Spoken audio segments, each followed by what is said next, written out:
All right, peace, peace, Ali.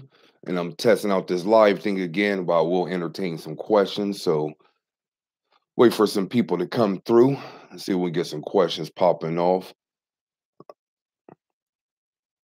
Before we go in, just know that this live broadcast is sponsored by l9shop.com, the number 9shop.com. Also, my main website is sollyMyers.com. All right, see some people coming in the building. Yeah, that was quick. Yeah, I just charged my digital camera up a little bit. So like I said, I want to see how this thing works, but I am going to go ahead and take some questions as well. So that's why I put live Q&A. So just pop your question in, and I'll just answer them in the order I get. Usually when I do Q&As, though, I don't go through all the comments. Like I'm not broadcasting it, so it shouldn't be too heavy, you know. Or I didn't promote it or tell people I was going live. So people that's on here live, you just happen to be here. All right, here we go. Hello, is it true that if you don't attend to your altar deity, your ancestor will feed off of you? Hello, is it true that if you don't attend to your altar daily, your ancestors will feed off you? Complex question. The whole purpose of having an ancestor altar is to give a safe place for your ancestors to feed off of, to get the energy they need. So just taking it by what you're saying, in a sense, yes. But if you say you don't give an offering, say like for a few days or a couple days or something like that, more than likely you'll be okay. But if there's ever a time where you totally just stop doing your altar work completely, then the ancestors be left to feed off their own off of their own devices like they were before. And that's not using the altar. So to answer your question, yeah, I guess they could feed off you more if you're not giving your daily offering. So I would say yes, but it's not clear cut like that. It just depends on the type of souls that your ancestors have. See, when we talk about the ancestors, we clump them all together. But just like a family on Earth, your family right now, there's different personalities within your family. So take that above into the spirit world. There's different types of spirits that are part of your ancestry. So all your ancestors aren't the same. So you might have an uncle who's reckless, but you might have an uncle who's righteous. They're not going to quote unquote feed off of you like the uncle that's kind of reckless. You feel me? Does it have to be food daily? I recommend food daily, especially if you're just starting your altar work. I recommend you do it daily. And only reason I'm recommending that is that's the way I did it. That's the way I did it, and that's the way the people that I work with closely did it. So it may work if you do it once a week. I don't know. But I'm just sharing what worked for me and from everybody that's done the specific regimen that I teach as far as altar work.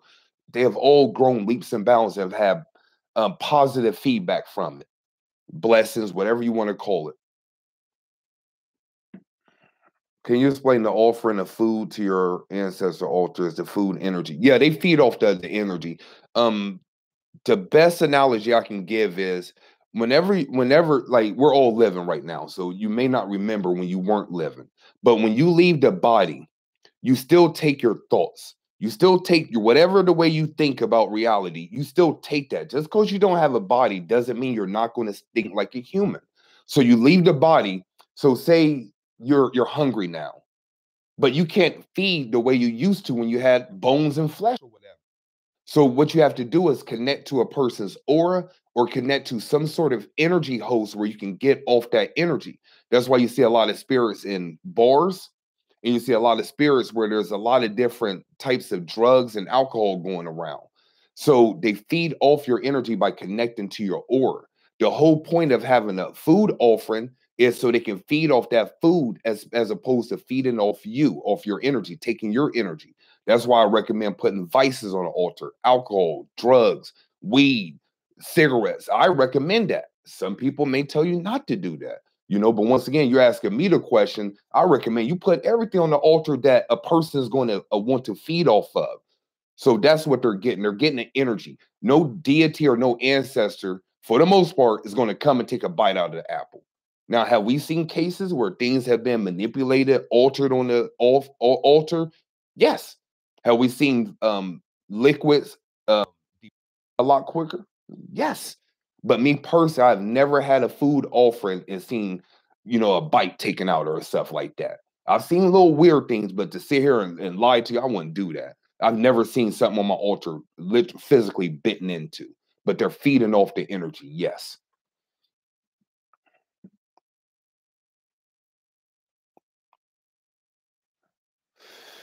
What's the best way to be able to hear them? It's happened to me before, but I can't seem to do it again. It probably happened to you before because it was an ideal situation conducive for that type of communication. Let me explain that in a little more layman terms. We have different astronomical events. We have different just planetary alignments. We have different energies that we're in. Maybe we're in a more meditative energy or something like that, where we're more receptive. There's a lot of factors that go into play as far as you're hearing or seeing a spirit. It's not so much easy for everyone would do it. So if you heard an ancestor speak to you for whatever reason, that moment in time, everything was conducive for them to get a message to you. What I always teach is the best and safest way to communicate with your ancestors is through the dreams. I actually made a video how to communicate with spirits. You can check that out. I've noticed water depleting a lot. That's why I'm talking about. People say they notice water. Shout out Lachelle, Phyllis, Jasmine, Speak Sweet Words, Bree, 9993024, Moon Goddess. What up, Moon Goddess? My Instagram people. I know who you are. I spoke with you once. I didn't forget. Ebony Love, Lady M Mauve, Jasmine, PG. Shout out to everybody. Is there a way to do altar work in secret? Some people like to put their altar in a closet. That's the way they like to do it secretly. Some people like to have temporary altars where they put an altar out of an offering, leave it up for a few hours, then they disassemble the altar or put it up. So certain people do practice their altar work that way. What I always recommend is don't be ashamed of your spiritual work. Whenever when you start to have a tendency to hide your spiritual work, to put your altar in a closet. Your parents come over, put your crystals away, or put your deity statues away because friends are coming over. When you start to do that, usually your spirit will hide itself from you. What I mean, when you keep things in the dark, that's going to come back to you in one way, shape, or form. What I always recommend is being straightforward and honest with what you're doing, not hiding, not keeping it secretive. So is let the universe know that you're not ashamed of who you are. Let the ancestors know. Let all the beings that you work with know I'm not ashamed of who I am. Therefore, they can help you a lot more if you want to call it help. But I don't recommend hiding anything. Hey, what's up, Darlene from Bermuda?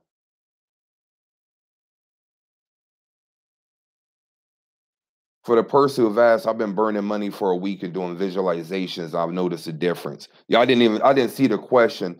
Let me take time to say this though. Ancestor altar, by the way I teach, it's our responsibility to take care of the ancestors. I don't recommend putting up ancestor altar, giving offerings and prayers, and burning ancestor money to make your life better. You're doing it as a service to your ancestors. And the way I like to explain is once you do that, because you took care of them, yes, you're going to have certain ancestors help you out. But to sit here and expect them to take care of all your human problems, you wouldn't have any problems. If the ancestors could take care of everything that was quote unquote wrong with us, we wouldn't have any problems or whatever. So I don't recommend that you do your altar work ancestors. Now, deities, different story. But the ancestors, they're all not in position to help you. Just like your family now. If you need $5,000, can you call everybody in your family, from your Uncle John to Aunt Susie to your cousin Ray Ray and them? Can you call all them Negroes and be like, send me $5,000? They ain't got it like that. So why would you expect the ancestors to do the same?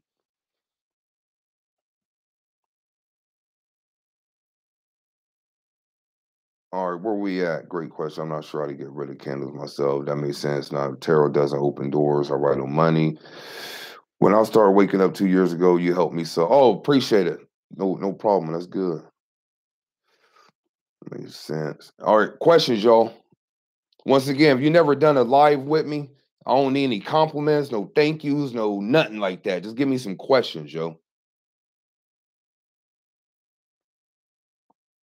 Thanks for a video that helped me find comfortable about. Okay, if you're the person that emailed me, I know somebody emailed me said that my video helped them get over the hump, so to speak.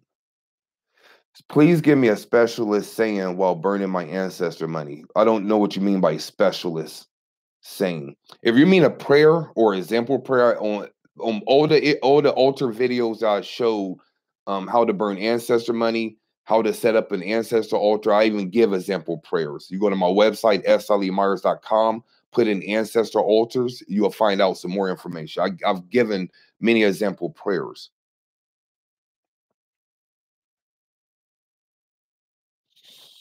How can I induce lucid dreams? First of all, you have to have dream recall to have lucid dreams. So if you already have dream recall, I'm assuming that that's already done. But if you're not recalling your dream, it's hard to have a lucid dream.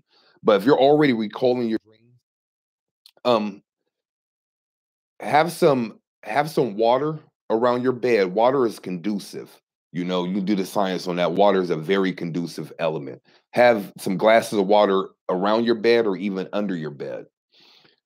As you go to sleep, look at your hand, specifically your palm. Look at the palm of your hand. Look at the lines of your hand and try to fall asleep while focusing on that. Of course, you don't have to close your eyes, but as you close your eyes, still see your hand. The lines of the hand in the science of palmistry, your lines change. I'm always looking at the lines of my hands, damn near every day. But if you notice, they change or whatever, because one of the ways the soul speaks to us is through our hands. So for you to speak to your soul, you can do it through the hands. And I forgot what book they put this in, but it's popular now that a lot of people repeat what was in that book. They recommend that you view your hand or whatever. Even throughout, like right now, look at your hand. And then next time when you're in a dream and you think you're awake, look at your hand and make sure that it's not your physical hand, and that's going to trigger I'm in a dream. Also, I got this from Dr. Gibson. You can look at the sun. So in your dream, look up at the sun, and that's also going to make it realize, like, oh, hold on, I'm not in the physical world. I'm in a dream. Therefore, you wake up, you start to be lucid dreaming. That's just a couple tips to give to you real quick. Hey, shout out to everybody too. Once again, I ain't broadcast. We got like 60 people in the room, so I appreciate y'all for coming through. And tell me, I got a question. How does everything look? Does the lighting look good? Can you hear me clearly? Can you see me clearly? I kind of switched out to my nifty 50 lens, but I got another lens maybe come in a little bit closer. But how does everything look for y'all? But then just bring the questions still. All right, thanks, Mr. Troglodytic, habitual healer. Jazzy, what up, Jazz? That's my people, Jazz the medium. Put your info, Jazz. That's the only medium I recommend that y'all go to. If y'all want some medium mystic work. Jazz is ill. Cosign. All right, appreciate. I don't need any more feedback on the camera and the sound and everything. Oh, okay. Mr. Troglodytic. Yeah, that's a tongue twister, my dude. That's a tongue twister. All right, here we go. A question. I can't. Yeah, that helps too. Put question before your question. That would help.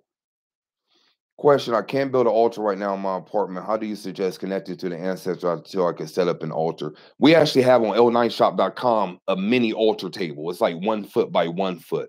But like I was saying earlier, put a temporary altar out. I had this one dude I was working with. Shout out to Jewel, King Jewel. I'm sure he probably don't make me mention this. He was having something where he was worried about people seeing his altar. What I recommended for him was put it in like a shoebox, not shoebox. Yeah, shoebox. When you buy a pair of kicks or whatever, the box it comes in, get a shoebox, put water, put a candle, put a pitcher, write their names on a piece of paper, your ancestors, then put an offering in that shoebox. Leave it up for a couple hours, take the food down, and put the shoebox away.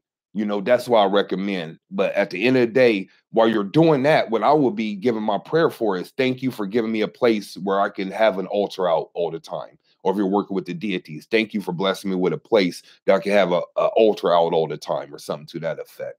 But that's something you can do, like a mini altar or portable altar. Hey, what up, something else? How you doing? Can you just burn ancestor money without an ancestor? You can do whatever the hell you want to. Do I recommend it? No. It's like making a phone call without a phone or putting money on somebody's books but not sending it to prison. You feel me? Uh, what worked for me was having an ancestor altar, starting by giving regular prayers and offerings, and then I went to ancestor money. You don't even have to have ancestor money to start your altar. You know, I get that question a lot. Like, I just ordered my ancestor money, bro. I can't wait to start my altar. You can start it already. You ain't got to wait for that. Now, I ain't gonna lie. I mean, you ask the people. You know, what I mean, you burn ancestor money, things happen. You know, what I mean, I can't promise that for you, but to sit here and say you have to have that, man, I'll be lying to you, and I sell the stuff. You know, but if you're doing an altar, I would recommend you, or if you're doing ancestor money burning, I recommend that you do it where it needs to be done. Now, I'm not going to tell you not to burn it wherever you want to. Burn it wherever you want to. I wouldn't recommend it though. Question to how to get rid of offerings and candle wax. You throw away the old offering, candle wax, throw it away. Um, I'm not the one to come and give y'all 20 million rituals for everything. You take your candle, draw an X on it, put it in the moonlight on a fortnight and bury it in the ground. Man, these niggas crazy. I don't know what they be telling y'all. I throw stuff away. I take old offering, throw it away. Take old candle, throw it away. Put new candle up. You know what I mean? It's very simple, man. Very simple.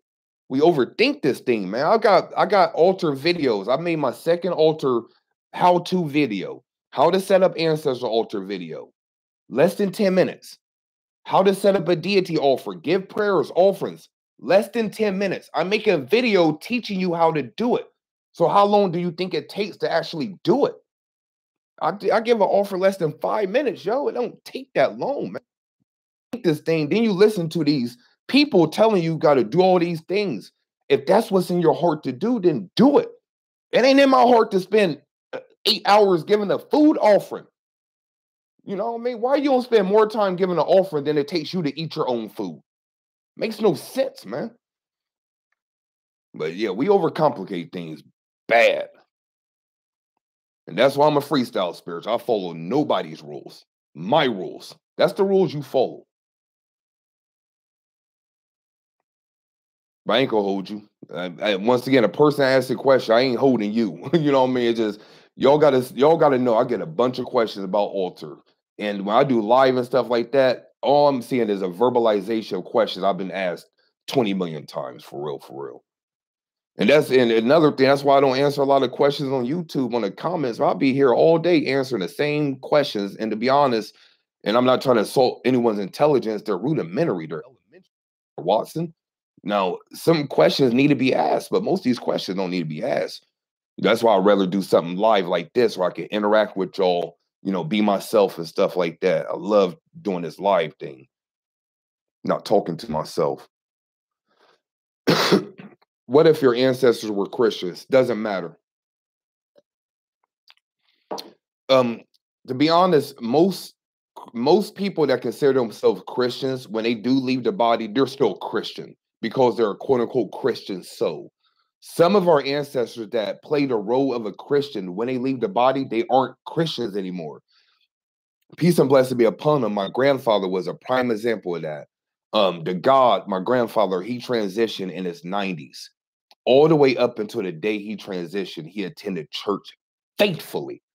He played saxophone in the church as well. Well, after he left the body, he came to me in a dream or whatever to let me know that he wasn't anymore. He was very aware of the metaphysical aspect of reality. And what I learned from that was that our ancestors, especially you're melanated, you got ancestors that are not far removed from slavery. They're not far removed from Bible thumpers. Hell, they might still live in Bible country. They played their position, is my point. My grandfather had to be a Black Christian in this lifetime, but that was just his role. Like I said, when he came out the body, when he transitioned, came to me in a dream, I got what it was. He just played a part. That dude was mad conscious, but I didn't know that when he was living. So it doesn't matter if they're Christian, is my point.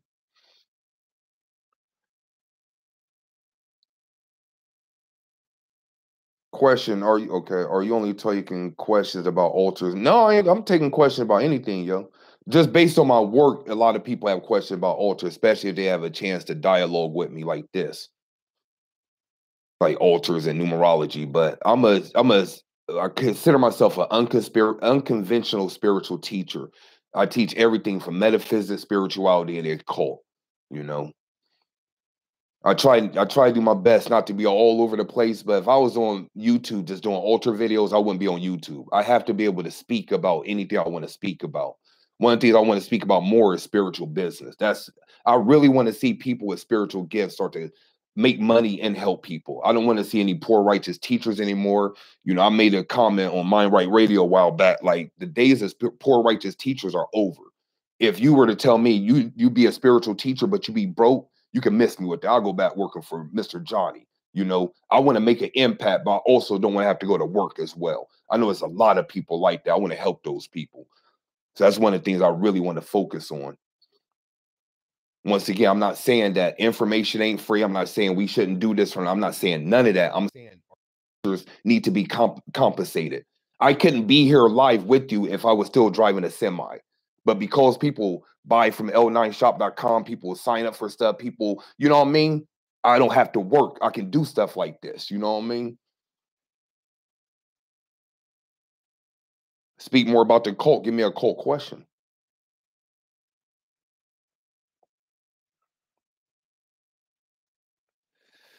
Hold on. How do you break free from being stuck in dead end religion with family and practice your spirituality? How do you break free from being stuck? You love them from a distance.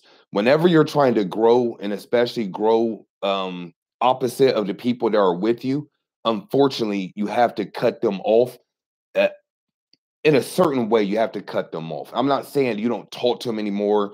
I'm not trying to break up happy homes. I'm saying if you're trying to do something and you have people around you that are quote unquote preventing you or making it hard for you to do you need to or I recommend getting away from those people, focusing on what's in your heart to do. Once you get to a certain place, you can usually come back to those people and they don't influence you as much.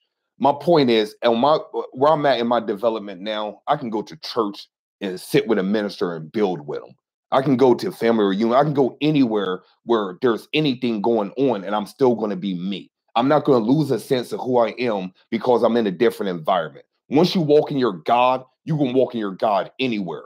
I can go to KKK country, I can go to Black Panther meeting, I can go anywhere and still be me.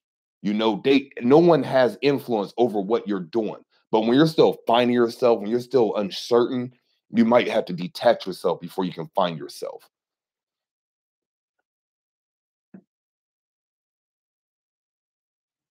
My family thinks I'm a witch. Congratulations, yo.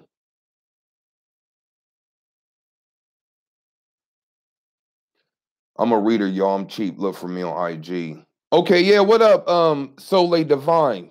Yeah, I know you share my ancestor joint. Like I ain't gonna lie, I don't remember everybody. 'Cause I deal with so many people, and certain people stick out, man. So I appreciate you. I appreciate you. How do you know to start a spiritual journey, and how did you know to start a spiritual journey? How did you start? I'm assuming you're talking about me. I've shared this story before, and that's another thing too. I want to start sharing my story a lot more. But I shared this story before. Our oldest son was born with what you call atopic dermatitis, which is called eczema. Um, Long story short, the doctors weren't taking care of him. He had patches all over his skin, what we call itchy patches, dry skin and stuff like that. Longer story short, I did some research, came across a brother by the name of Tahuti Ma'atra, and he was with dherbs.com. Top three teachers that influenced me, other than Dr. Gibson and Brother Panic. Tahuti Ma'atra. He was with D Herbs then. I think he's with D Health Store or whatever. But he's the one that introduced me to alkaline acid, told me that blood was, not told me, but through his articles, told me that the skin was a blood disorder, stuff like that, recommended fasting. So me and my oldest son, he was about 10. He was young at the time, mad young. I don't even know if it's incriminating for me to admit this, but he went on a fast with me. Me and him went on a 7-day juice fast. From that point, I started knowing it. It took some time, but the patches on his skin started decreasing in size and slowly started dissipating, along with changing the diet. He wasn't on any medications. I have pictures to this day from because my spirit told me to take pictures. I took pictures when he was on medicine and had eczema all over his body. And I took an after picture where we changed our diet. He was on any medication, and you no more patches on his skin. So when I learned that by changing diet, that we could start curing certain things that doctors wouldn't tell us that were curable, that piqued my interest as a naturally curious person.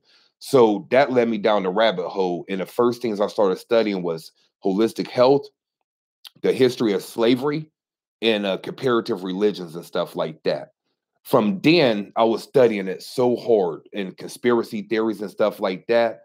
I went hard body for I don't know how long, but it was a long time, waking up from morning to night, studying and studying and studying and researching. Then I remember sitting in the kitchen on my laptop, and the spirit told me, Ali, you can continue waking up every day and seeing what's wrong with the world and how they're using our powers against us and how the government's messed up. Or you can take the information you're learning and apply it to your life and make your life better. From that point on, I stopped researching what they're doing and with the government. I stopped caring about that and started focusing on what can I do to make myself better. Then when I can make myself better, I can help other people. You know, that's kind of my story in a nutshell. I went from conspiracy theorist to I'm hard body into spirituality and self-improvement and self-God realization. Understand that there's systems in place. Understand we got adversaries, if you want to call it. I get all of that. But you'll never get me on YouTube saying they're the problem, they're the problem. I'm always going to tell you you're the problem. That's the reason I want to break down that Black Panther movie that I just finally seen. You know, I probably got a different perspective than what a lot of people heard from that. And I haven't heard anyone's feedback, no breakdowns on Black Panther or anything. I didn't want to see a breakdown before I went and seen the movie, but I seen the movie. I got my opinions on that now. Okay, so that's my story. Question: is there a ritual for past abortion, spiritual karma? You may what you're oh man.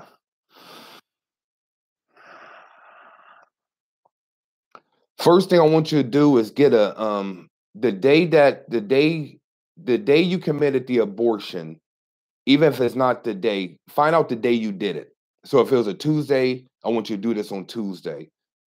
Get a white candle and get a pillar candle. Get one of those candles that's thick and put the name of the child, put the child's name on that candle, engrave it with a knife or pencil or something like that. Engrave it in the candle, their name. On the day that you they had the abortion, when you had the abortion or whatever, in the evening, light the candle and speak into that flame like you're talking to that child that you aborted, and tell them that you're sorry. Ask them to forgive you. Tell them the reason why you had an abortion. And I'm not going to lie to you, it's up for that spirit in order to forgive you, because sometimes they can attach to you and do all kinds of things to the next part I'm going to recommend for you. But do that first part. Speak to them, tell them you're sorry, apologize, ask them for forgive you, tell them that, you know, this life it wasn't for them, whatever you got to say. But just get off your chest, talk to them and like a regular person. If you don't notice anything, you should feel something in your heart either weighing less, or you should feel the energy in the room lighter or something like that. If you don't feel anything quote unquote positive or some sort of release, I would recommend that you look into getting a spiritual cleansing. Now, I don't have anybody. You can go to tybro.com and see if they still do spiritual cleansings. They may do, but I don't know anybody else that I can recommend for you to go do it. You know, yeah, we don't have it set up where we're doing that yet. We're going to eventually, but we don't have it set up yet. So I don't want to lie to you and be like, I'll do it for you. But that's why I recommend talk to them first, do the ritual I just gave you. And you see me looking because I was actually speaking to you. It may work for someone else, but consultation for the most part. Do that first. And if that doesn't work, then get a spiritual cleansing. Look at Tybro first and then look at some people you may know.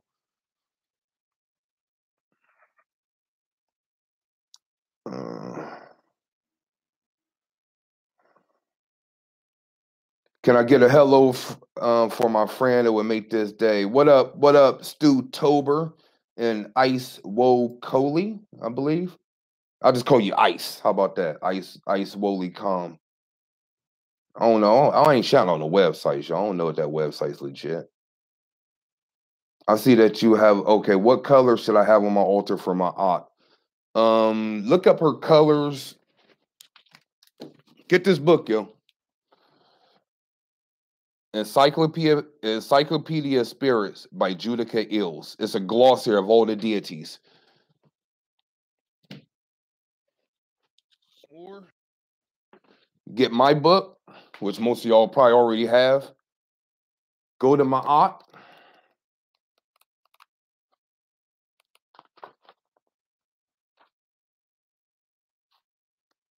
About to teach y'all something how to use this book right quick. Go to my aunt. She's a number 2 under here. So look up number 2 color. And the color for number 2 is white. So the color that's associated with my aunt, if you want to line it up as far as that, you can use white. But you also look up just colors for my aunt. But that's something you can do. You can do that for any deity, by the way. Just gave y'all a jewel. Okay. I see that you have a statue of Baphomet at the back. I thought he represented evil. What's the truth? That's why I have Baphomet in the back. Panic was the one that really went hard on Baphomet, you know. And the natural occultist, this is occult information and things that are considered taboo aren't weird to me. You know what I mean? I was that child knowing that extraterrestrials were real until I met one. But before I met one, I just believed in it. I believed all the stuff was real. You know what I mean? You didn't have to convince me or whatever. But then after I became conscious and I realized that, you know what, everything they taught me was a lie.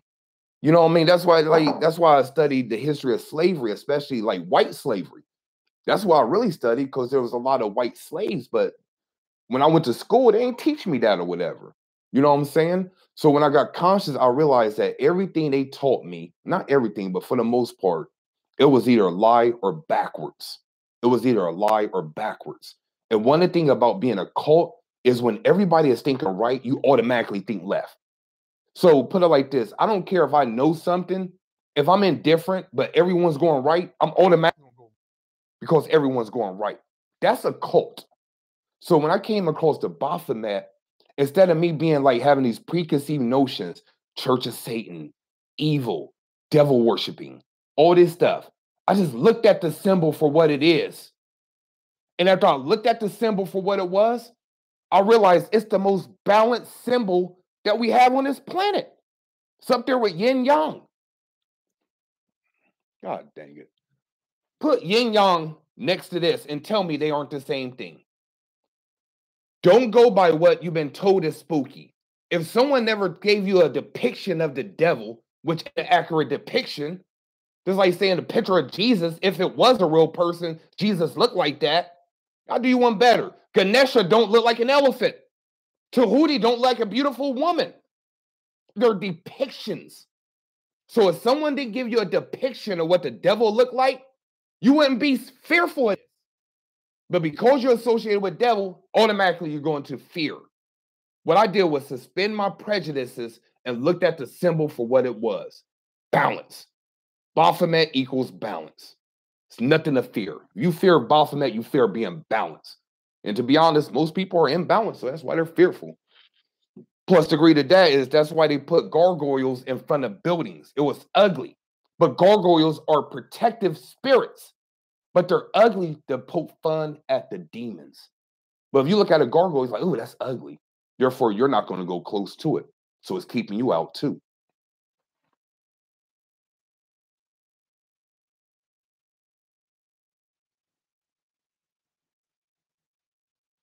But what if somebody like myself and a few of my friends who had abortion, do we speak of every child? Because, yeah, I would say it to each one. Okay. I think. Yeah, as above, so below. So within, so without. Once again, I don't get everyone to get that. If you notice on my regular YouTube videos, you don't see Baphomet in the back. Because I would be answering this in every video. Why is that Baphomet? Why is that Baphomet there? Go to Panic. Especially you want somebody melanated that you be like, okay, they rock with Panic has Baphomet chains and stuff like that. Like, it's not that deep, yo. I promise you, it's not that deep. Oh, what's up, Chris? How you doing, bro? Accelerator member. Yeah, let me do my commercial, y'all. L9shop.com, EL9shop.com. That's my metaphysical store, me and my partners. Also, my main website is solymyers.com. If you're wanting to work with me in an affordable way, along with other people, best recommendation I have is spiritualaccelerator.com. Free modules. We get together 3 times a month. We're getting together. It's really a beautiful thing. I try not to talk anybody into it, though, because I don't want to convince anyone of anything. You will never see me on here trying to sell and convince you of nothing. To be honest, and not trying to be hard, I can care less, you know. But what I recommend is go read the stuff, see what other people are saying. You know what I mean? That's why instead of me getting on here like, you need ancestors, I'd be like, go to my video, see what other people say. You know what I mean? So spiritualaccelerator.com. So the best way to support me is by breaking bread on the places I have. We got crystals, smudge, you know, altar cloths, all that stuff that if you're getting anyway, you can break bread with us. We got affordable prices and we'll take care of you, you know? Now, we don't jerk nobody, man. You know, I know there's a lot of people out here take 2 months to ship, like, and you get your stuff tracking information. Like, it's real, yo. We the real deal. But that's for you to find out. It's not for me to sell you on. But that's how you support me. Thumbs up, share, all that good stuff. But break bread on the spots that we have something to offer.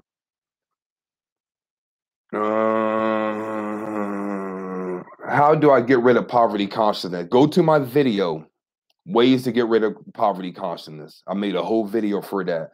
But you want to start to spend a little bit more money. Poverty, what it does is make you see lack. In order to break that lack, you have to extend yourself. So if you think you can only afford $5 for something, spend $10 or whatever. Start to spend money on things. When I noticed I was breaking away my poverty consciousness, is I stopped downloading stuff for free. Stopped going to YouTube, ripping stuff. YouTube, the MP3. I'm sure my videos. In fact, I know my videos get ripped. So if you search my name on YouTube, I'm got videos on other people's channels or whatever. But that's besides the point. But what I noticed was I stopped downloading stuff for free. I just bought 3 MP3 albums the other day. 2 I lost the physical or whatever, and I bought the Cannibal Ox or whatever. Cold Vein. Shout out to my real hip hop heads, MF Doom and Cannibal Ox. Type yes if you heard of them. But I copped those 3 albums. I went to Amazon and bought them to support the artist. But my point is, when I start breaking that poverty consciousness, I stop wanting to get things for free. I notice people that have a lot of poverty consciousness, their best word is free. Oh man, I want to get that. How much is it? Oh, it ain't free. Oh, that's supposed to be free, my brother. That's a sign of poverty consciousness. Once again, I'm not talking you into spending nothing with me. I'm just sharing what I've noticed from myself and other people. You know, when I started spending, when I came across Dr. Gibson, when I went and really got a $300 medallion, $3,000 book. You know what I'm saying? Started investing in my stuff that I wanted instead of getting it for free.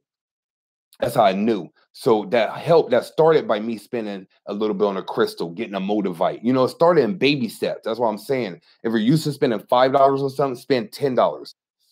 Start stretching what you believe you can get. And then what you'll notice is you allow more energy to come to you. So instead of you settling for a $15 an hour job, you be like, I don't get out of bed for less than 20. You know, or do you get to, you know, folks like me, like I wouldn't work. You can pay me $30 an hour to work for you. I wouldn't do it. I'm good. $50 an hour. I'm good. You know what I'm saying? But you get to a spot where you value who you are. You value your worth or whatever. But in order to do that, you have to stretch that, you know? So just go watch that video. It'll give you some information. Oh, yeah, that Mad Lib, Mad Villain. Come, hey, yo, shout out to C Sue or whatever. Mad Villain, top 5 hip-hop album ever, yo. Doom has probably 2 or 3 out of the top 5 hip-hop albums ever, in my opinion. But y'all probably ain't never heard of them. Comment question, changed my diet, noticed that I started seeing so many double numbers. How can I get more understanding about what they all mean? I see number patterns a lot. Oh man, you don't want to ask me about numbers, yo. There's a group of people on this planet that actually get meanings from numbers. You see numbers, you get a meaning. I'm one of them. Then there's a group of people on this planet that get numbers and it's more like a wake-up call, an alarm clock. Let me give an example. If you have to wake up in the morning, it doesn't matter if you have to wake up at 7 in the morning, 7:30, 7:45, 7:77. It don't matter what time you have to wake up. You just have to get up. A lot of you are getting numbers because it's just a wake-up call to wake up and do what's in your heart. Now, if you're not getting a message, I'm telling you for sure, in my opinion, most of you are getting wake-up calls. Now, if you really feel like there's a message on there, take the number, look at the numerology meaning for it. So if I'm getting 777, look up the numerology meaning for the number 7.